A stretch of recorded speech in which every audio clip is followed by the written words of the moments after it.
Hello, everyone, and welcome to Moonride. This is Dave Johnson. I'm channeling the man in the moon, and today I'm going to look at the Supreme Court. I'm sure you've noticed some really disturbing moves by the Supreme Court, which is essentially an agency of racism at this point. They are truly over the line when it comes to the rights of minorities, the rights of women. What are they going to do? And the first thing that I find really interesting is Justice Roberts. Today, I read that Justice Roberts actually tried to go against his own policy. He used to be absolutely no, let's not think of race at all.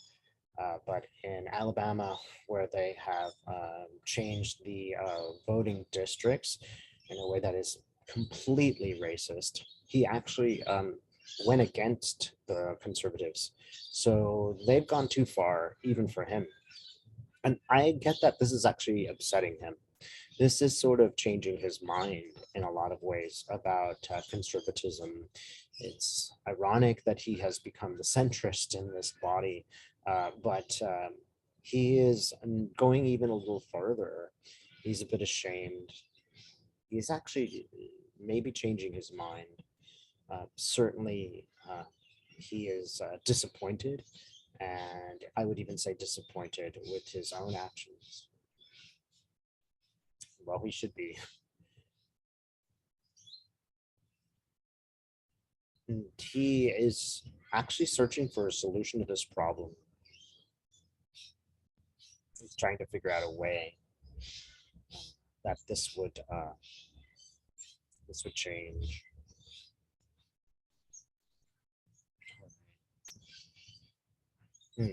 Now he's ready to move on from him, but something more serious is going on for him. And Justice Roberts is there's something more out of him. There are some changes. Something else is going to happen for Roberts. He is not finished.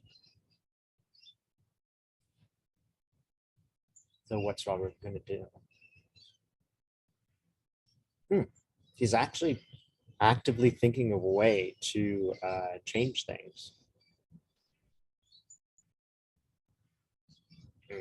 He would even be willing to work with Democrats on the other side and try to figure out a solution to the problem. He can't himself change the structure of the Supreme Court, but he is not so resistant to changes. This is more important than people might realize. Under the surface, he's considering things like maybe I should talk to Joe Biden and maybe we can figure out a way around this. He would be one of those people who would not be necessarily opposed to getting to putting on more Supreme Court justices. He at this point would go to 11. Again, he doesn't have the power to do it, but the fact that he's open to this, I think, is quite significant. It shows a change in even some conservatives' views.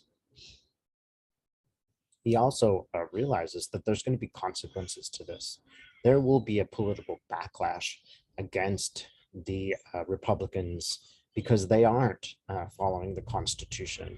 They are administering racist policies and policies against women.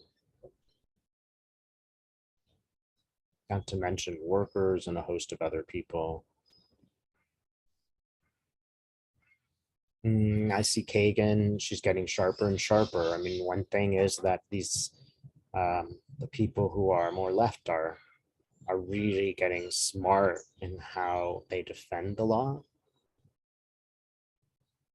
Don't underestimate her. She will become a force. So what's going to happen to the court overall? Okay, I was thinking 11, like that number just popped in my mind. But the first thing I get is 1. I know we're going to replace one Supreme Court justice. I think it's Breyer.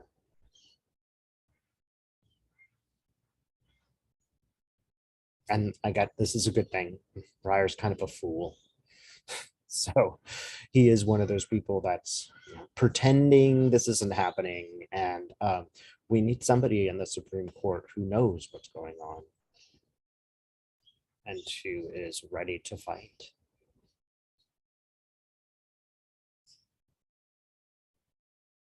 Hmm. All right, I'm getting a triangle. I often get these pyramids, but what does that mean, Spirit?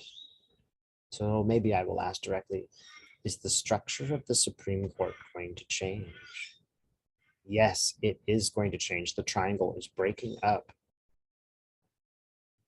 and the triangle becomes a square. So I think there are going to be changes in the court. So when we're going back to 11, are they going to, Spirit, are they going to expand the Supreme Court? I'm getting a yes. They will expand the court. Also, maybe this is my own impression. I'm just clear out my ego here.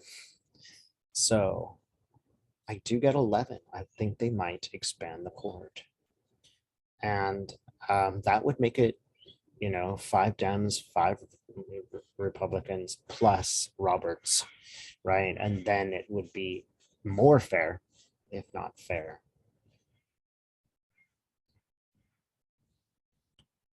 So I also just want to know, is anybody going to get removed? There are several Supreme Court justices who should not be there. Kavanaugh is an example. He lied to the Congress, in my opinion, when he said he didn't do the things that he did. He is not a truthful person. He's broken the law. I would also say that about Thomas. They did consider, Hillary Clinton did consider removing him because of he constantly hits on women. It's not just Anita Hill, that's his pattern. Both of those people should be held to account. They should not be on the court, right? And that portion's my opinion, right?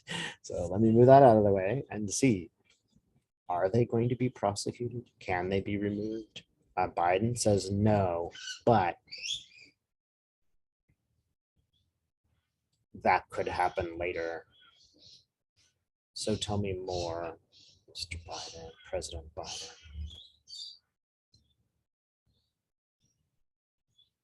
One thing that Democrats in general are finally starting to realize is that they have to do something more than just try to be nice all the time. They have to fight.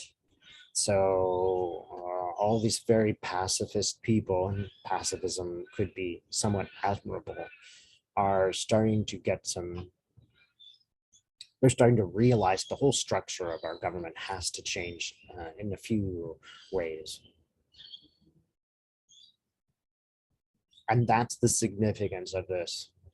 The Supreme Court is so bad that it is going to cause changes in the actual laws of our country, which needs to happen. This may not happen right away. Actually, Biden is saying that it will happen sooner than we think. He's saying in 2 years, there will be changes. The situation for the United States is so serious. We are so close to war with ourselves. Foreign powers are infiltrating our nation. That something's got to be done. Something has to change, or our society, the American society, will not survive. So this is a terrible situation, but at least it's inspiring some people to get some guts and solve the problems that have existed for a long time instead of obsess on statistics and people's opinions. What you gonna do, Biden? He keeps showing me his fingers, like numbers, 4. What does the 4 mean? Actually, Biden is telling me that in the next election, so are we going to gain 4 people in the Senate? Yes. So we will gain, some Democrats will gain in the Senate, and it will be enough to make some significant changes. So Joe Manchin won't be able to hold us all hostage. He will no longer be relevant. And so we will have to, the, the, the the Democrats will have to act. They will have to do something. They will finally have gotten a majority. And in order to keep a majority, they can't just be wet noodles, right? And that's when it's going to happen. That's when they are going to start adjusting the Supreme Court. They're going to start uh, sort of going, even if there were 5 Democrats, 5 Republicans, and Roberts, Republicans still have an advantage. It would make it fairer, but it's not so radical that it would make it, a civil war. It would actually be perceived by many, even sort of center right people, as fair. Robert still has the power, a Republican still has the power, but not these extreme Republicans. It would settle a lot of problems. Again, it's still not a fair situation. We should not have a 6-3 majority, and even a 4-5 is not fair. Even 5-5 plus Roberts is not fair, but it is fairer. And at that point, Roberts would be a little bit more balanced in his own approach. So it wouldn't be exclusive Republican power. It would be some Republican power, like a 60-40, right? This would alleviate a lot of the political and social problems that even Roberts is feeling. And Biden realizes the seriousness of this situation. And you can imagine, he is the ultimate Democrat at this point. He's the one who should be thinking about these things and should be making these changes and should be acting.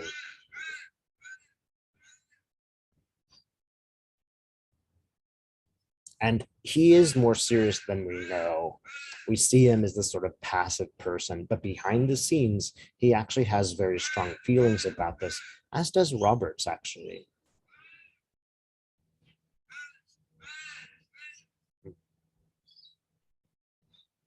And interestingly enough, I see in Biden concern for women. I think he regrets allowing Thomas on the Supreme Court. I think he regrets that he did not support women then, and he is ready to fix that. He might turn out to be a more active president than he seems right now. And don't forget that the Justice Department is going to go after Trump and his supporters. That will all be in the mix during the next election. The same things that motivated people to go against Trump in the last election. That sentiment has not changed, even though Trump is no longer the president. Those people who hate his guts and hate what he represents, as they well should, they're very motivated now. He might as well still be the president as far as they're concerned, because his people are doing the same things that he did. Yeah, all of this is actually serving a purpose, which is motivating us to take responsibility for our government. Now, understand that that's not you, the person watching, it's not your fault. But as a body, as a group, we are starting to step up to the plate. Don't forget, we won against Trump. The Republicans who were honest did support democracy. So it's not as bad as you might think. It obviously is pretty bad for women, minorities, workers, and all that stuff. But all of us now have a responsibility to take an active role in our democracy. It's motivating us to do the great things that we did in the last election. That motivation can't just dissipate. We have to keep fighting. And obviously, I mean, peacefully fighting. Yeah, the situation might turn out to politically benefit the Democrats because nobody likes their votes being suppressed. And many people don't like the votes of others to be suppressed. So this will cause a political backlash because it's engaging all of us in politics. Every time the Supreme Court makes a terrible decision, and they certainly are making terrible decisions, we are motivated to go to our uh, the polls and vote. That's just what we're going to do. And I think that, and now I'm seeing some successful Democrats. I'm seeing an actual fairly aggressive wave that we have been waiting for the Democrats to engage in for a long time. Thanks so much for watching.